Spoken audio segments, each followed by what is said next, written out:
Silicon Valley. Nestled in the southern San Francisco Bay Area of Northern California, the valley is not just a geographical location. It's an idea. It's an expression of the urge to digitize all the information in the world, and to database, track, and store that information. And as we are now beginning to learn, the result of that digitization of everything is a world without privacy. A world where our ability to participate in public debate is subject to the whims of big tech billionaires. A world where freedom is a thing of the past, and no one is outside the reach of Big Brother. For many, this is just a happy coincidence for the intelligence agencies that are seeking to capture and store every detail about every moment of our lives. It is just happenstance that the information industrial complex now has enough information to track our every move, listen in on our every conversation, map our social networks, and, increasingly, predict our future plans. It is just a series of random events that led to the world of today. But what the masses do not know is that Silicon Valley has a very special history. One that explains how we came to our current predicament, and one that speaks to the future that we are sleepwalking into. A future of total surveillance and total control by the big tech billionaires and their shadowy backers. These are the secrets of Silicon Valley, what big tech doesn't want you to know. You're tuned into the Corbett Report.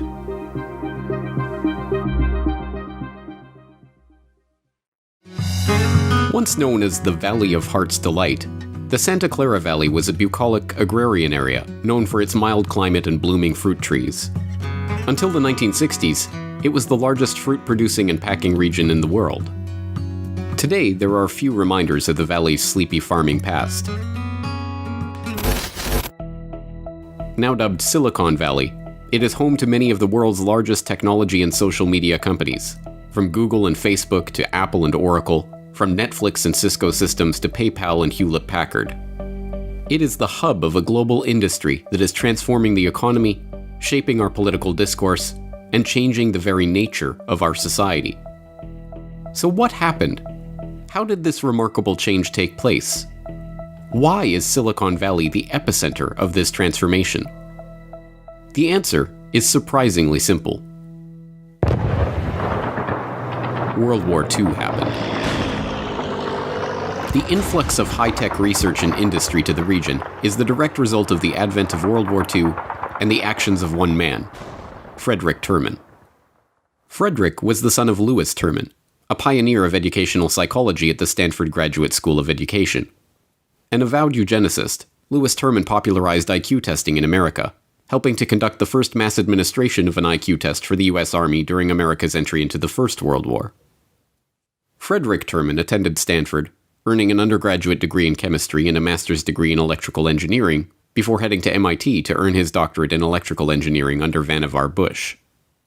This connection came into play at the outbreak of World War II, when Bush, now heading up the U.S. Office of Research and Development, which managed nearly all research and development for the U.S. military during wartime, asked Terman to run the top-secret radio research laboratory at Harvard University.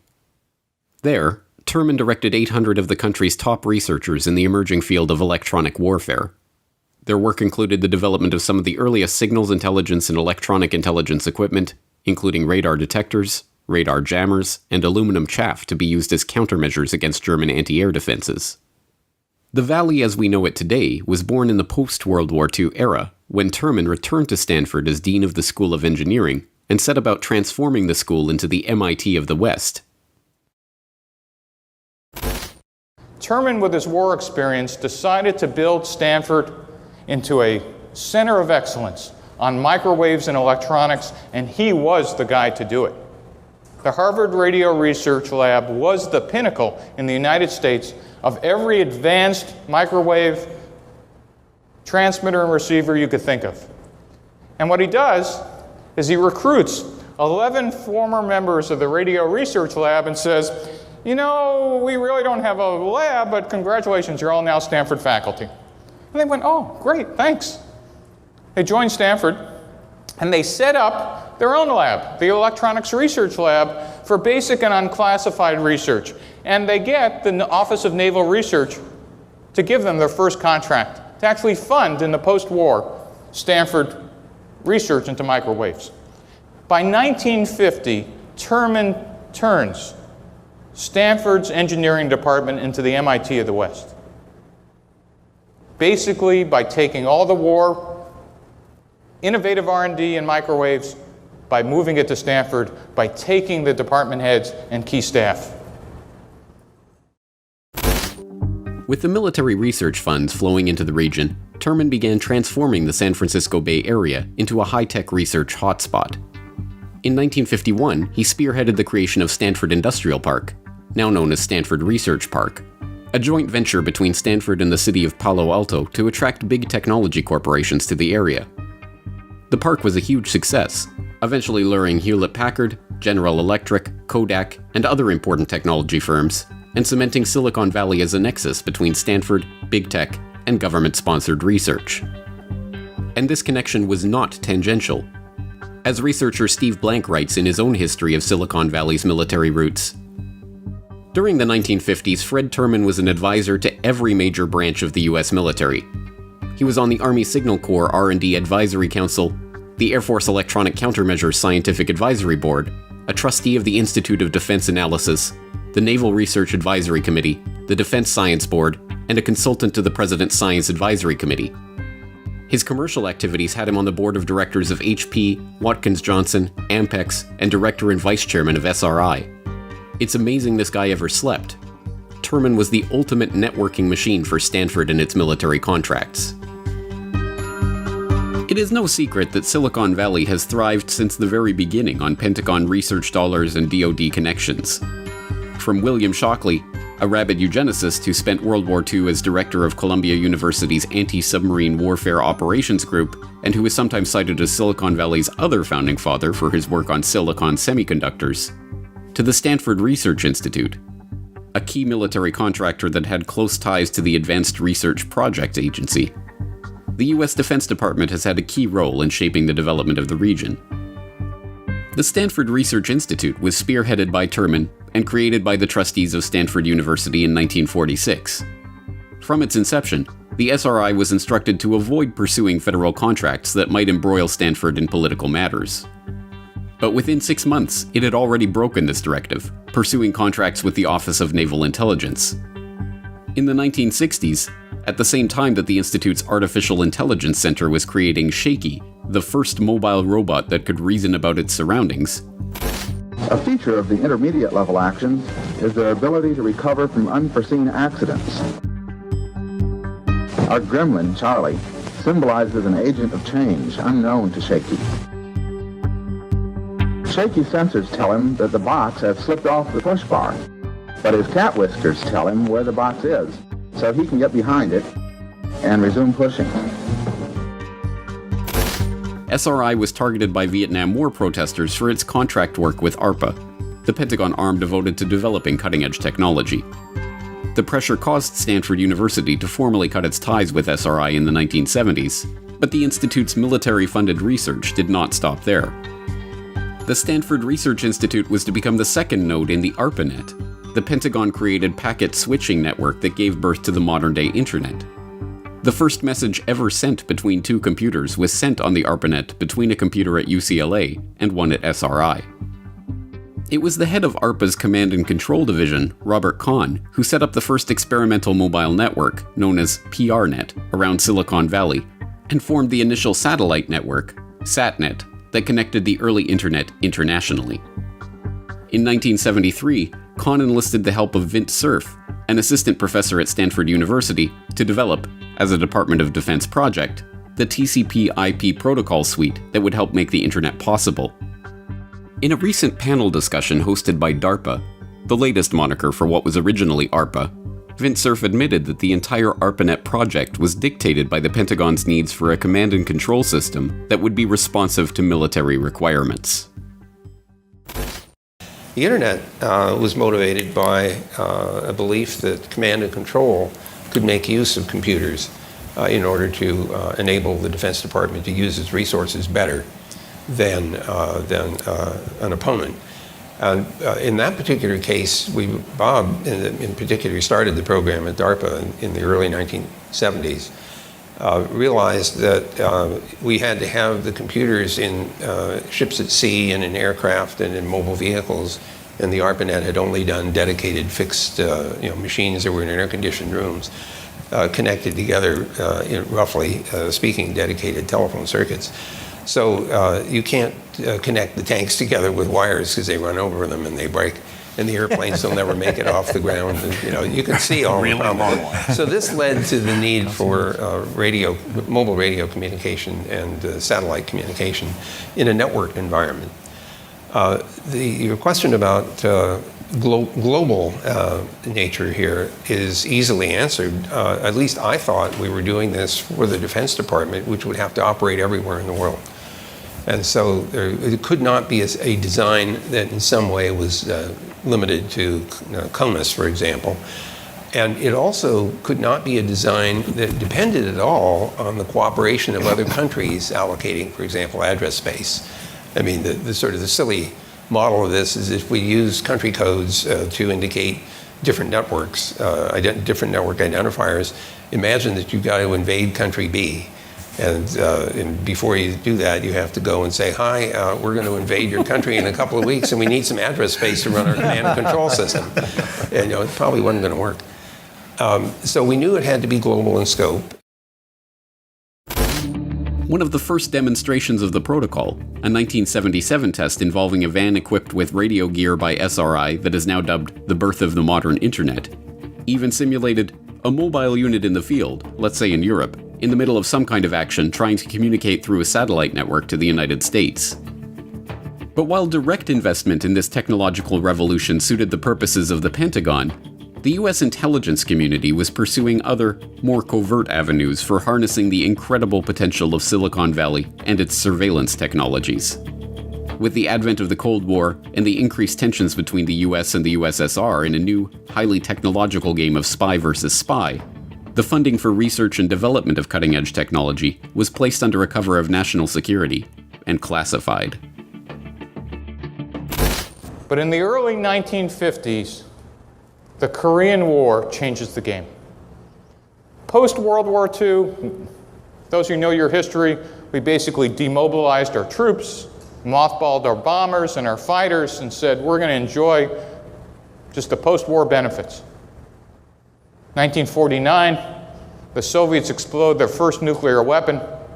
The Cold War with the Korean War becomes hot. All of a sudden, the United States realizes that the world's changed again, and spook work comes to Stanford. The military approaches Terman and asks him to set up the Applied Electronics Lab to do classified military programs and doubles the size of the electronics program at Stanford.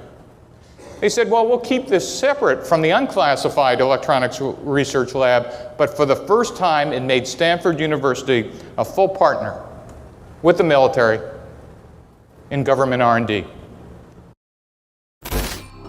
The arrival of intelligence agency investment money created a new relationship between the government and the researchers in the Valley. Rather than directly hiring the technology companies to produce the technology, consumer electronics would increasingly be regulated, directed, overseen, and infiltrated by government workers, who could then use the technology as the basis for a worldwide signals intelligence operation, directed not only at the militaries of foreign countries, but at the population of the world as a whole. Now cloaked in a shroud of national security, the government's role in the development of big tech has been largely obscured.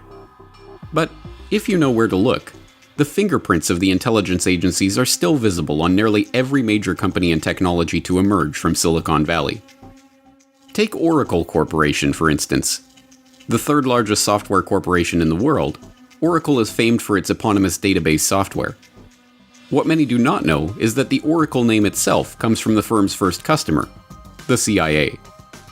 Project Oracle was the CIA codename for a giant relational database that was being constructed on contract by Ampex, a Silicon Valley firm. Assigned to the project were Larry Ellison, Bob Miner, and Ed Oates. Although Project Oracle was something of a disaster, it did lead Ellison and his partners to spin off Oracle Corporation, which to this day gets 25% of its business from government contracts. Or take Sun Microsystems. Founded in 1982, the Silicon Valley software and hardware giant's flagship Unix workstation, the Sun 1, as Computer World explains, owes its origin rather directly to a half-dozen major technologies developed at multiple universities and companies, all funded by ARPA. Sun was acquired by Oracle in 2010 for $7.4 billion. But to an entire generation growing up today, this is ancient history. Sure, the intelligence agencies and the Defense Department were involved in the founding of these Silicon Valley stalwarts. But what about the Silicon Valley of today? What does this have to do with Google or Facebook or PayPal or the big tech giants that have become synonymous with computing in the age of the internet? The modern era of Silicon Valley began in the 1990s, when the advent of the World Wide Web brought the full potential of the computing revolution into homes across America and around the globe. This was the era of the dot-com bubble, when small startups with no business plan and no revenue could become million-dollar companies overnight. And behind it all, steering the revolution from the shadows, were the intelligence agencies who helped fund the core technologies and platforms of the modern internet. One of the first problems confronting early users of the web was how to search through the dizzying array of personal websites, corporate web pages, government sites, and other content that was coming online every day.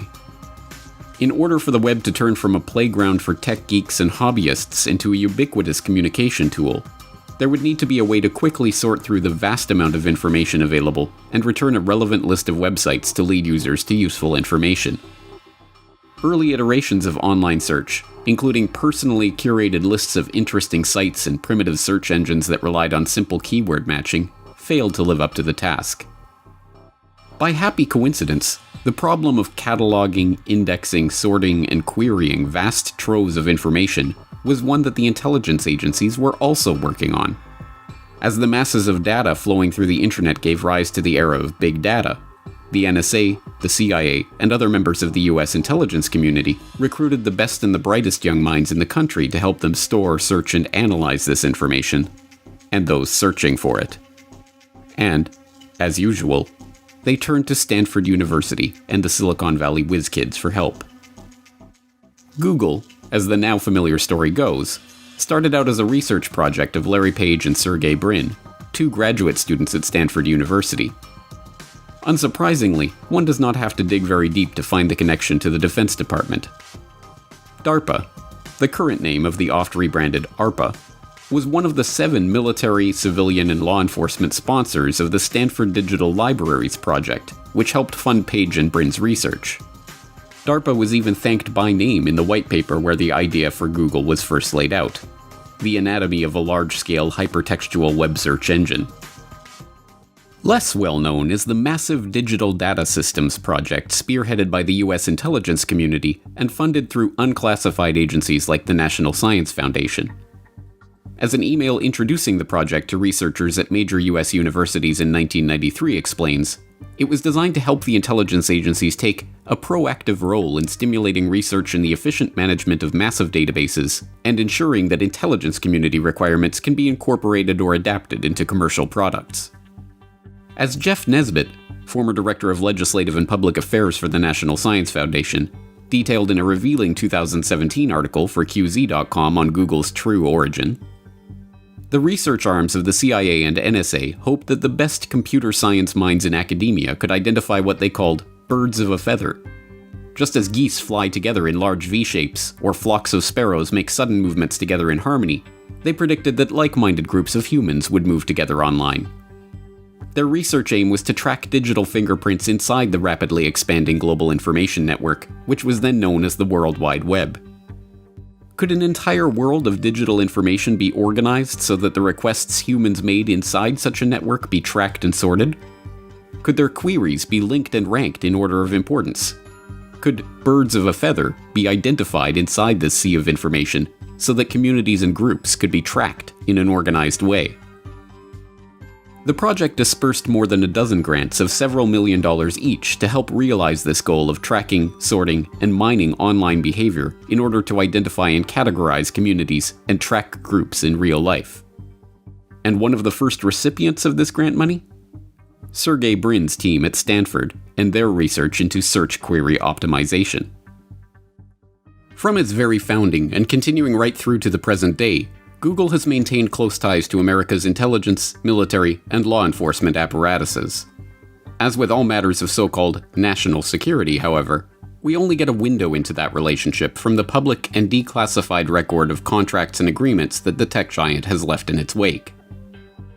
In 2003, Google signed a $2.1 million contract with the National Security Agency, the U.S. intelligence community's shadowy surveillance arm that is responsible for collecting, storing, and analyzing signals intelligence in foreign intelligence and counterintelligence operations.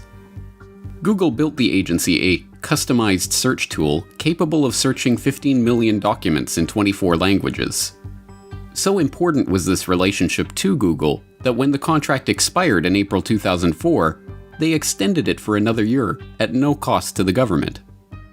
In 2005, it was revealed that In-Q-Tel, the CIA's venture capital arm and itself the perfect encapsulation of the intelligence agency's relationship with Silicon Valley, had sold over 5,000 shares of Google stock. It is not exactly clear how the CIA's venture capital firm ended up with 5,000 shares of Google stock, but it is believed to have come when Google bought out Keyhole Inc., the developer of the software that later became Google Earth. The company's name, Keyhole, is a none-too-subtle reference to the Keyhole class of reconnaissance satellites that the US intelligence agencies have been using for decades to commit 3D imaging and mapping analysis. Keyhole Inc. worked closely with the US intelligence community and even bragged that its technology was being used by the Pentagon to support the invasion of Iraq.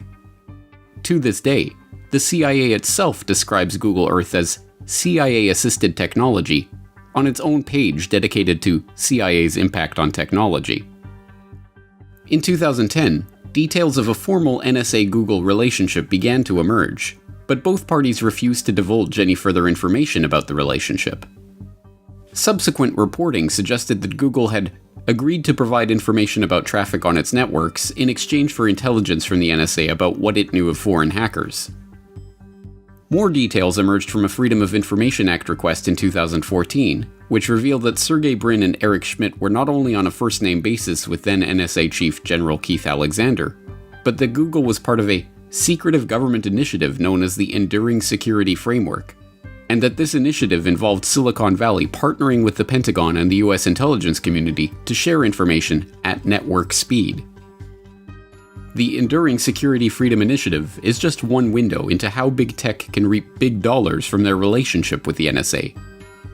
In 2013, it emerged that the participants in the PRISM program, the illegal surveillance program which allowed the NSA backdoor access to all information and user data of all the big tech companies, were reimbursed for the program's expenses by a shadowy arm of the agency known as Special Source Operations. The entire process reportedly costed PRISM participants millions of dollars to implement each successful extension, and those costs, according to U.S. documents, were covered by an arm of the NSA known as Special Source Operations. According to the Guardian newspaper, NSA whistleblower Edward Snowden has described Special Source Operations as the crown jewel of the agency that handles all surveillance programs that rely on corporate partnership with telecoms and internet providers to access communication data. Now, this revelation is being considered evidence that a financial relationship between tech companies and the NSA has existed. And as the Guardian newspaper put it, the disclosure that taxpayers' money was used to cover the company's compliance costs raises new questions surrounding the relationship between Silicon Valley and the NSA. The PRISM program itself proves that the military and intelligence agency ties to modern-day Silicon Valley do not end with Google. In fact, every one of the Silicon Valley stalwarts that dominate the web today have similar ties to the shadowy world of spooks and spies. In June 2003, the Information Processing Techniques Office, the information technology wing of DARPA that had overseen the original ARPANET project in the 1960s, quietly posted a broad agency announcement to its website to request proposals for an ambitious new project. Labeled BAA number 03-30, this proposer information pamphlet requested proposals from developers to build an ontology-based subsystem called LifeLog that captures, stores, and makes accessible the flow of one person's experience in and interactions with the world. The idea which seemed somewhat fantastic in 2003, was that users of LifeLog would wear a device that would capture and record all of their transactions and interactions, physical movements, email and phone calls, and a variety of other information. The LifeLog would be presented to users as a standalone system to serve as a powerful automated multimedia diary and scrapbook, but, as the announcement goes on to reveal, the data collected would be used to help DARPA create a new class of truly cognitive systems that can reason in a variety of ways. If it had gone ahead, LifeLog would have been a virtual diary of everywhere that its users went, everything they did, everyone they talked to, what they talked about, what they bought, what they saw and listened to, and what they planned to do in the future. It immediately drew criticism as an obvious attempt by the government to create a tool for profiling enemies of the state, and even supporters of the plan were forced to admit that LifeLog could raise eyebrows if DARPA didn't make it clear how privacy concerns would be met. But then, without explanation, the announcement was withdrawn and the project was dropped. DARPA spokesperson Jan Walker chalked the cancellation up to a change in priorities at the agency, but researchers close to the project admitted that they were baffled by the sudden stopping of the program. I am sure that such research will continue to be funded under some other title, wrote one MIT researcher whose colleague had spent weeks working on the proposal. I can't imagine DARPA dropping out of such a key research area. The cancellation of LifeLog was reported by Wired.com on February 4, 2004.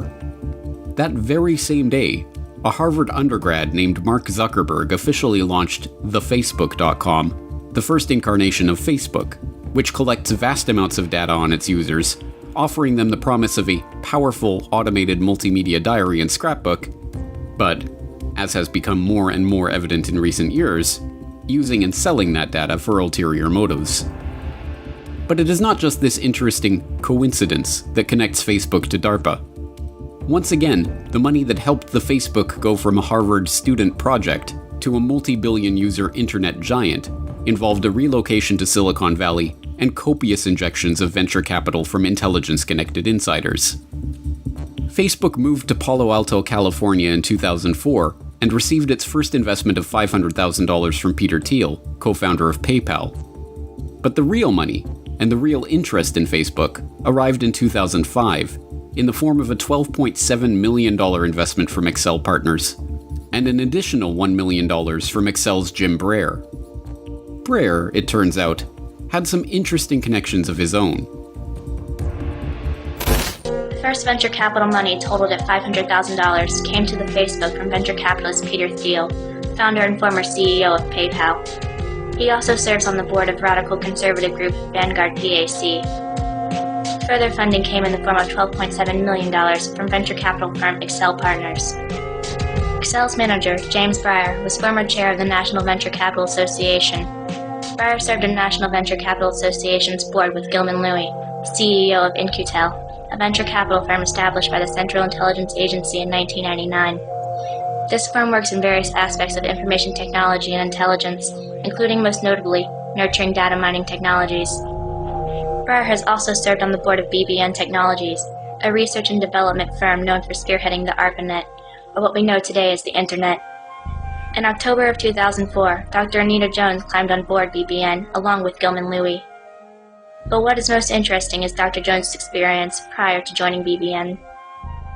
Jones herself served on the board of directors for In-Q-Tel and was previously the Director of Defense Research and Engineering for the U.S. Department of Defense. Her responsibilities included serving as an advisor to the Secretary of Defense and overseeing the Defense Advanced Research Projects Agency. This goes farther than just the initial appearances. DARPA shot to national fame in 2002 when knowledge of the existence of the Information Awareness Office came to light. The IAO stated its mission was to gather as much information as possible about everyone in a centralized location for easy perusal by the United States government, including though not limited to internet activity, credit card purchase history, airline ticket purchases, car rentals, medical records, educational transcripts, driver's licenses, utility bills, tax returns, and any other available data. It should come as no surprise, then, that the ex-director of DARPA, Regina Dugan, was hired by Google in 2012 to head its Advanced Technology and Projects Group, and that she was then hired by Facebook in 2016 to head their Building 8 research group, focusing on experimental technologies like brain sensors and artificial intelligence. Nor is it a surprise to learn that DARPA is already working to weaponize Facebook's Oculus virtual reality technology for fighting cyber war. Nor is it a surprise that Facebook seed money investor Peter Thiel, co-founder of PayPal, developed Palantir, a data mining and analysis tool used by the NSA, FBI, CIA, and other intelligence, counterterrorism, and military agencies, from PayPal's own fraud detection algorithm. Or that In-Q-Tel was one of the first outside investors in the Palantir technology, which has gained notoriety in recent years for using war on terror tools to track American citizens. Nor is it a surprise to learn that Eric Schmidt, the former CEO of Google and current technical advisor to Google parent company Alphabet, is now the chairman of the Pentagon's Defense Innovation Board, which seeks to bring the efficiency and vision of Silicon Valley to the Defense Department's high-tech innovation initiatives. Nor is it surprising that Schmidt, in addition to being a member of the elitist Trilateral Commission, is on the steering committee of the Bilderberg Group, a cabal of financiers, industrialists, high-ranking public officials, military brass, and royalty that has been meeting annually in nearly total secrecy since 1954. Nor is it surprising that the Bilderberg Group now counts a number of Silicon Valley stalwarts among its ranks, from Schmidt and Thiel to Palantir CEO Alex Karp and former Electronic Frontiers Foundation chair Esther Dyson. In fact, it would be more surprising to find a major Silicon Valley company that was not connected to the US military or to the US intelligence agencies one way or another. This is not an accident of history or a mere coincidence. The very origins of the internet were in shadowy Pentagon programs for developing the perfect command and control technologies. From the earliest attempts to form electronic databases of information on counterinsurgents in Vietnam right through to today, this technology, as Yasha Levine, author of Surveillance Valley, The Secret Military History of the Internet, explains, was intended to be used as a tool of warfare against target populations. Well, to understand what the internet is and what the internet has become, you have to go back to the very beginning, back to the 1960s, when the internet was being created by the Pentagon.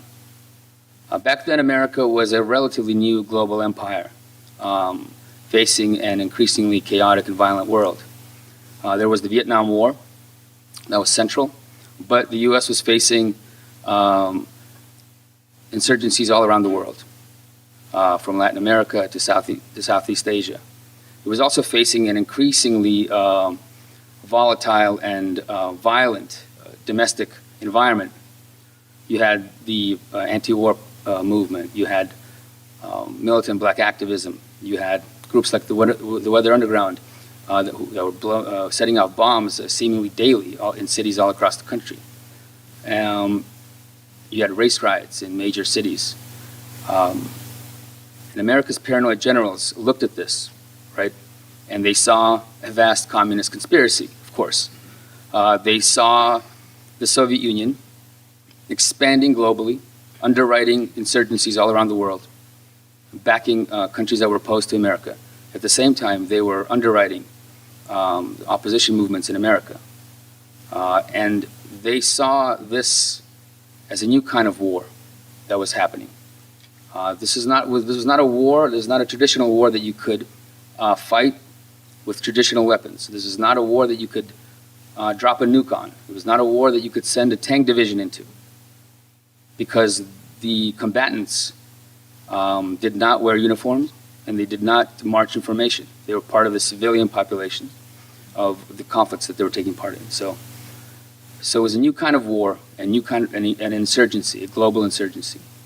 And in certain rarefied circles in the military, people who were familiar with the new kind of computer technology being developed, they believed that the only way to fight and win this new war was to develop new information weapons. Computer technology that could ingest data on people and political movements, that could combine opinion surveys, economic data, criminal histories, draft histories, photographs, telephone conversations intercepted by the security services, and put that all into databases that could allow analysts to perform sophisticated analysis on it and run predictive surveys. The idea was you have to find out who the enemy is and isolate it from the general population and then take that enemy out. And at the time, some even dreamed of one day creating a global system of management that could watch the world in real time and intercept threats before they happened, in much the same way that America's early warning radar defense system did for hostile aircraft. This is the general background from which the internet emerged. Today, its counterinsurgency origins, the counterinsurgency origins of the internet, have been obscured. They've been lost, for the most part. Very few histories even mention it even in a little bit. But at the time that it was being created in the 1960s, the origins of the internet and the origins of this technology as a tool of surveillance and as a tool of control was very obvious to people back then. At the time, people did not see computers and computer networks as tools of liberation or utopian technologies. They saw them as tools of political and social control. And that specifically included the ARPANET, the network that would later grow into the internet. The internet was never intended as a tool of liberation. It was, from its very inception, intended to be a tool for tracking, surveilling, and ultimately controlling a target population. And in the volatile environment of the 1960s, that target population quickly morphed from the Viet Cong counterinsurgents into the American public itself, and anyone else who could pose a threat to the Pentagon's ambitions at home or abroad. Seen in the light of this history, recent developments on the internet make more sense. Silicon Valley did not spring out of the California soil by itself. It was carefully seeded there by the military and intelligence agencies that require this technology to fight the information warfare of the 21st century. The Department of Defense did not announce in 2003 that they were going to fight the net as if it were an enemy weapons system because they were afraid the internet could be weaponized by their enemies. They knew it was already a weapon because they themselves had weaponized it. The US government is not afraid of the Russians and their ability to undermine American democracy by purchasing thousands of dollars of advertising on Facebook. They were the ones who envisioned a lifelog system to observe and control the population in the first place. The Pentagon does not fret about the security vulnerabilities of the internet. It exploits those vulnerabilities to develop some of the most destructive cyber weapons yet unleashed, including the US Israeli-developed Stuxnet. And, as the next generation of networking technologies threatens to add not just our Facebook data, and our Google searches, and our tweets, and our purchases to the government's databases, but actually to connect every object in the world directly to those databases, the military is once again at the cutting edge of the next internet revolution. Internet of Things is penetrating an ever wider swath of daily life and the global economy. Our good friends and helpful proliferators of information at Wikipedia define the Internet of Things as the network of physical objects, things embedded with electronics, software, sensors, network connectivity, which enables these objects to collect and exchange data. Essentially, it allows objects to be sensed and controlled remotely, creating an integration between physical world and computer systems. Think smart grid, energy systems related to each other to maximize efficiency, and all tied to that objective. Internet of Things is transforming modern business, leveraging embedded sensors, connectivity, digital analytics, and the automation to deliver greater efficiency and effectiveness on a wide range of market fronts. The military has been a leader in developing many of the Internet of Things component technologies, but can do more to leverage the benefits of Internet of Things solutions.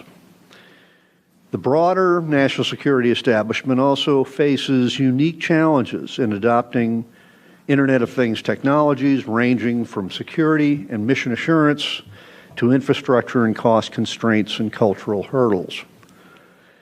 Now, in September, just a couple of months ago, the CSIS Strategic Technologies Program released a report leveraging the Internet of Things for a more efficient and effective military, which outlines how the military can adopt lessons from the private sector to take advantage of these broader benefits of Internet of Things.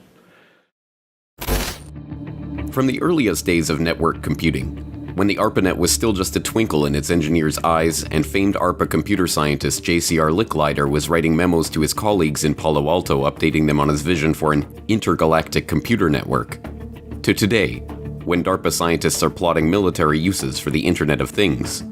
The technology underpinning the US government's plan for full-spectrum dominance of the cyber world has advanced by leaps and bounds. But the vision itself remains the same.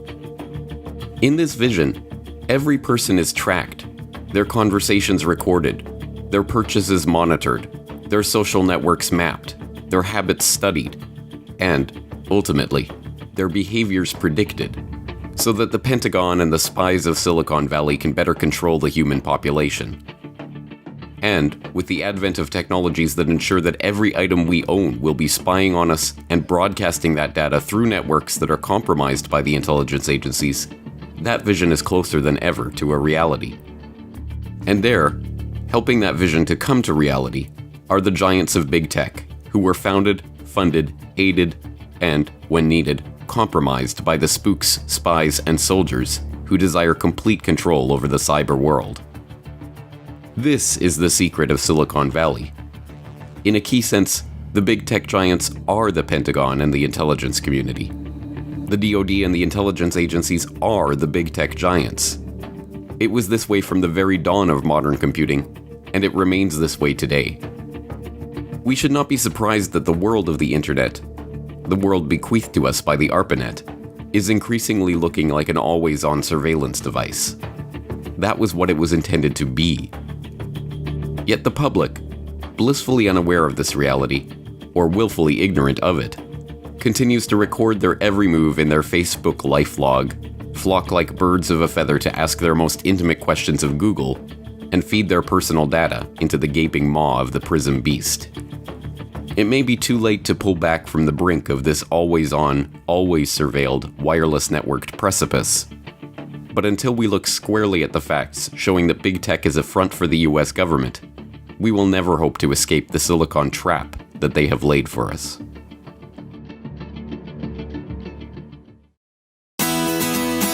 The Corbett Report is brought to you by the Corbett Report subscriber, a weekly newsletter featuring James Corbett's International Forecaster editorial, recommended reading and viewing, discounts on Corbett Report DVDs, and once a month, a subscriber-only video. Sign up today to start receiving your copy at corbettreport.com/support. I have a concern. Does that mean that if I'm in a pub in Ireland, somebody can, wife or someone can find me easily with push and talk? You got it. Oh, okay. Well, that might not be can't run away and hide now. now.